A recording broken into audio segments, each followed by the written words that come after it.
আপনারা কি জানেন আগেকার দিনে নতুন বউকে পালকিতে চড়ানো হতো কেন? না জানা থাকলে চলুন জেনে নেওয়া যাক এই ভিডিওটির মাধ্যমে। বিয়ে করতে যাওয়া ছেলেকে বাবা কাছে থেকে মাথায় হাত রেখে বললেন, আগেকার দিনে নতুন বউকে পালকিতে চড়ানো হতো কেন জানিস? তাকে তো গরুর গাড়িতেও আনা যেত, তা না করে পালকিতেও চড়ানো হতো। সে কতটা সম্মানিত তা বোঝানোর জন্য। পালকি থেকে নামানোর পর এ সম্মান কমানো যাবে না, সারা জীবন পালকির সম্মানেই তাকে রাখতে হবে। নতুন বউ পালকিতে উঠে কি করে জানিস?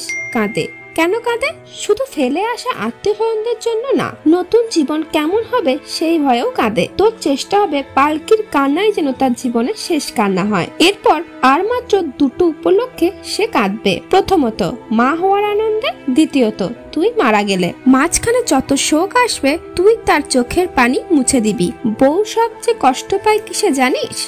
স্বামীর খারাপ ব্যবহারে। দেখ, আমি খুবই বদমেজাজি, কিন্তু কেউ বলতে পারবে না আমি তোর মায়ের সাথে কোনোদিন উঁচু গলায় কথা বলেছি। বিয়ে মানে আরেকটি মেয়ের দায়িত্ব নেওয়া। এটা ঠিকভাবে পালন না করলে সৃষ্টিকর্তার কাছে দায়ী থাকতে হয়। বউয়ের মা বাবাকেও কখনো আমার শ্বশুর, আমার শাশুড়ি এগুলো ডাকবি না, মা বাবা ডাকবি। আগের ডাকগুলো কোনো মেয়ে পছন্দ করে না। তুই এগুলো ডাকলে বউ আমাদেরও ওই নামেই ডাকবে, এটাই নিয়ম।